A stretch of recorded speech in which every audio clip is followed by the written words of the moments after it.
ఏం చేసావు ఒక ఉదాహరణ చెప్పు చిన్న వీరమల్లమ్మ.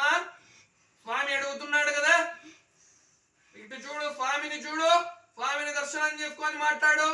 ఏమి ఎల్లవేళలా వాళ్ళ ఇల్లు వాకిలి ఈపున మోపున పాప కాలువారు కనిరెప్పదంక ఏం ఆపుటోకు లేకుండా కాపాడుకొస్తా. నేను కాపాడుకొస్తాను. ఇంతకు ముందు ఎప్పుడన్నా బయటపడ్డావా?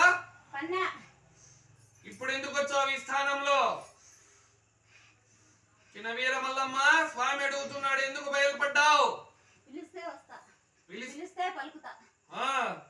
మీ అమ్మ ముందర కూర్చొని ఉన్నావు, తెలుస్తా ఉంది కదా. అధర్వణ భద్రకాళి ప్రత్యంగిరా పరమేశ్వరి ముందర కూర్చున్నావు, తెలుసు కదా. శిరస్సు మీద నమస్కార ముద్రతో అమ్మను నమస్కారం చేసుకో. మరొక్కసారి చేతుల శిరస్సు మీద పెట్టి మీ తల్లికి నమస్కారం చెయ్యి. నమస్కారం చెయ్యి. నమో నమః, నమో నమః, నమో నమః. ప్రత్యంగిరా అధర్వణ భద్రకాళి